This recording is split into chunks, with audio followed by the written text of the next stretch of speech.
Welcome to Parliamentary Conversations in the Commonwealth, a podcast by the Commonwealth Parliamentary Association that gives a voice to parliamentarians, civil society experts and activists across the Commonwealth to discuss common democratic challenges and share their ideas on what can be done to solve them.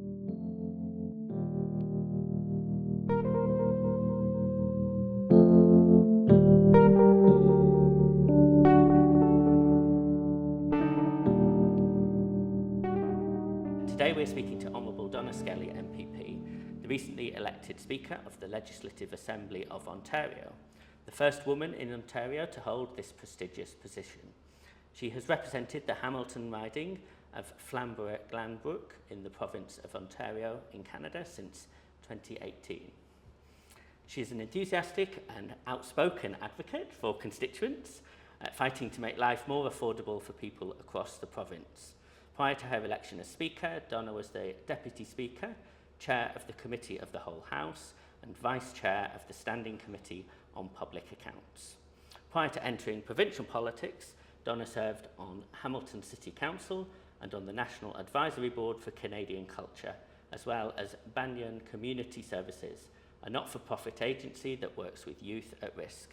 She also had a successful 30-year career in broadcast journalism, working across Ontario and Quebec in TV and radio. Welcome to the CPA podcast, Honourable Donna Skelly. And I'm just thrilled to be here. Thank you. So you have long been an advocate for the Commonwealth. What do you see as the main role of the Commonwealth today? Well, I think it really differs depending on the region that you're talking about. I'm fortunate enough, privileged enough to have attended two of the conferences, the global conferences. I will be attending my third shortly. And I have come to realize that there are different challenges depending on the country that you represent. And here in Canada, it is clearly, I would say that the Commonwealth is more important today than it was even 10 months ago. And of course, it has a lot to do with the relationship with our U.S. counterparts, but it is something that I think Canadians are rediscovering and something that I'm certainly really proud of. You've just touched on my next question, actually, because as a Canadian citizen and with the so-called expansionist threat from the USA, how is the Commonwealth viewed in Canada at this time? It is different. As I said, it's very different today. Canadians have not really embraced and celebrated Canadian identity. We aren't the most patriotic people, but I think that has changed, and largely due to the tariff threats from US President Donald Trump. And as part of our newfound patriotism, people are starting to look at our history and why we are patriotic and what makes us different from the United States. And clearly, being part of the Commonwealth and our connection to the United Kingdom and to the King and to our previous Queen, and Queen Victoria, I think that is now just something that a lot of Canadians are exploring and embracing. And turning perhaps to your political career, what inspired you to embark on a career in politics? And did your previous career as a journalist help in this? Absolutely. I was actually on the air one day when I interviewing a member of a different party, and I wasn't impressed with the policy of the day. It involved energy and green energy, and I decided instead of just being a person who can criticize and ask questions, why not try to make a difference? And that's when I decided to enter the political arena. In terms of my history and my experience in broadcasting, it has helped tremendously, not only in my ability to think of new and interesting ways of communicating, but I think it gives me a better understanding of my constituents. I had a relationship and a profile, so that certainly helped when I ran for politics, having already, I was fairly well known in the area, but also having that touch point and that opportunity to really get to know people in my community. And that's the thing, it's so important to connect with your community, isn't it? It is, it's absolutely. I mean, politics is always local. I love the things that I get to do with the Commonwealth Parliamentary Association, with my role as Speaker. I'm very proud of it, but the bottom line is my priority is and always will be the people that elected me, the people from my riding.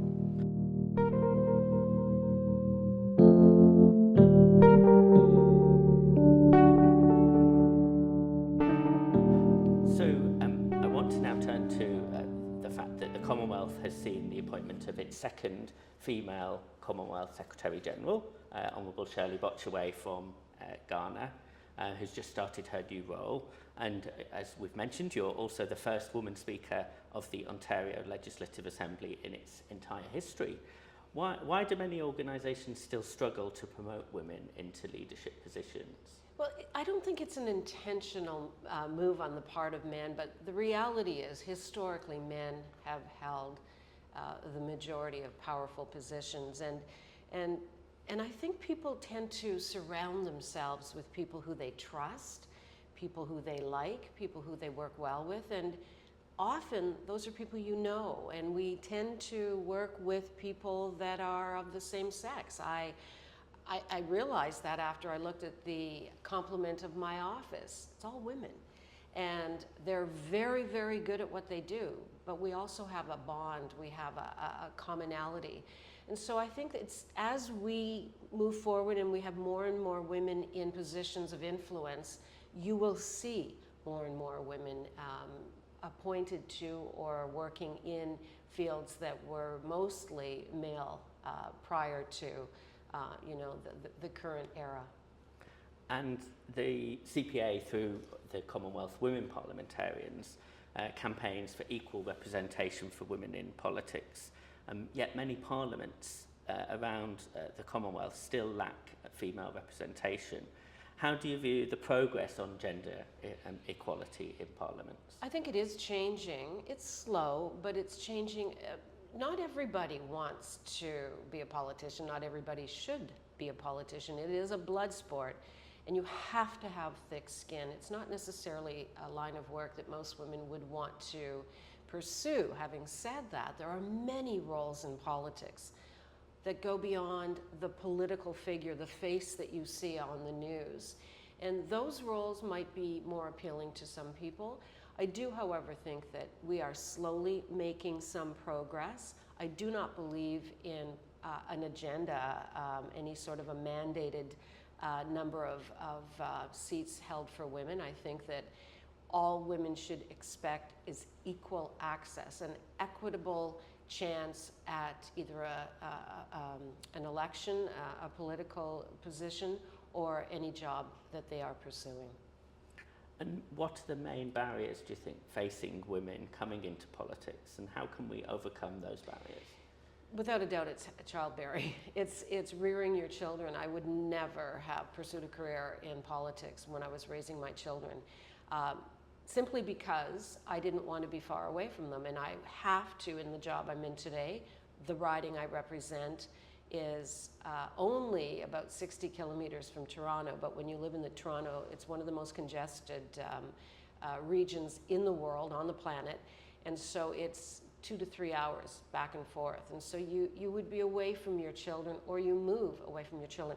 I couldn't do it, and I'm certainly not judging anyone who chooses to, but I think that would probably be the biggest barrier. How do you get around it? You can make the workplace friendlier. As Speaker, we've already moved to introduce and build, and we've opened a nursing room. We didn't have one prior to March of this very year. We now have a place for new moms and new dads to bring their babies if they want to relax or if they need to be fed or changed or whatever.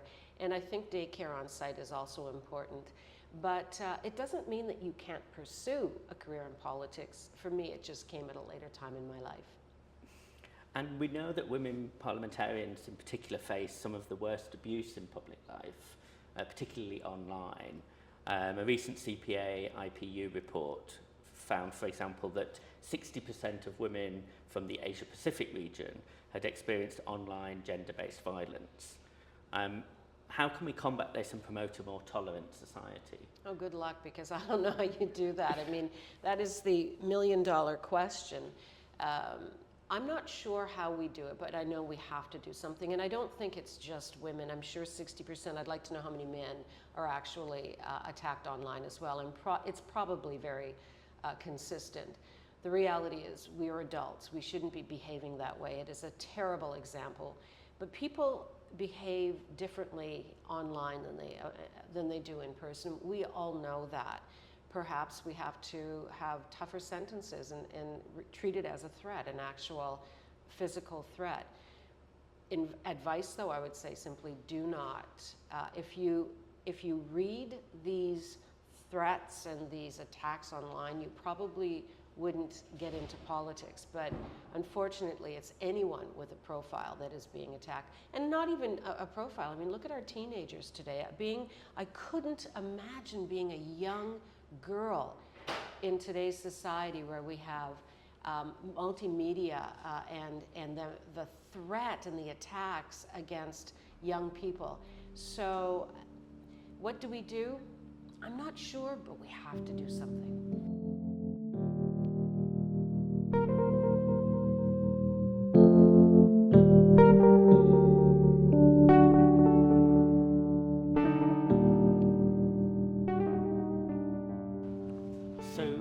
Every parliament is continually evolving. So what are your priorities as Speaker of the Ontario Legislative Assembly, and what best practices do you think other Commonwealth parliaments could learn from your legislature? I wanted to bring a more professional tone to the legislature. We talked about attacks online. People within the legislature were attacking each other, and that is not a good example for anyone. I think that we've already started to do that. The other thing I was doing within the chamber itself was I'm a stickler for time, and it probably goes back to my days in journalism, but something as simple. If we have allocated 5 minutes for the introduction of guests, don't expect 12. You're not going to get 5.5. You're going to get 5 minutes. And if you've got 1.5 minutes to speak, that's it. And I was getting a bit of pushback at the beginning, but at the end of the day, people really enjoy the fact that they know how long this session is going to last, and they can set their watch to when they're out, and they can move on to other business. So that has been quite successful. The other part of it is making the building alive. I really want people to come to Queen's Park, to want to come to Queen's Park. I'm from a northern part of Ontario, and I know how intimidated as a young girl growing up in a town of 2,000 people, that big pink palace in big old Toronto felt. And I want people all over Ontario to want to celebrate Queen's Park, to feel part of it, and I will do everything I can to make that happen. And are you enjoying your role as Speaker? I love my role as Speaker, can you tell? I think so. So 60% of the Commonwealth's 2.7 billion population is aged under 30. How can the Commonwealth and parliamentarians in particular engage with more young people? And how can we involve young people in politics? School, great place to start. Also explaining to them that politics is much more than just that political figure. Get involved in volunteering on political campaigns. Outreach, I think as politicians, when you reach out to young people that have just even a little bit of an interest in politics, it goes a long way. I remember one volunteer asking this person who had been in politics, volunteering for decades, why did you do it? And she said, because somebody asked me. And maybe that's all it's going to take, is to ask a young person, hey, why don't you come and volunteer? Yeah. And it's sort of linked to that question. What's the best piece of advice that you've been given that you can share with us today? Don't read your social media, because if you read social media, you will cry. Don't read it. What is reflected on social media is not truly representative of your work or how people feel about you. Just stay away from it. It's an ugly playground that you don't need to enter, and it'll make your day a lot better. Thank you to Honourable Donna Skelly, Speaker of the Legislative Assembly of Ontario, for joining this CPA podcast today. And thank you to you, the listener. We hope that you've enjoyed the conversation as much as we have.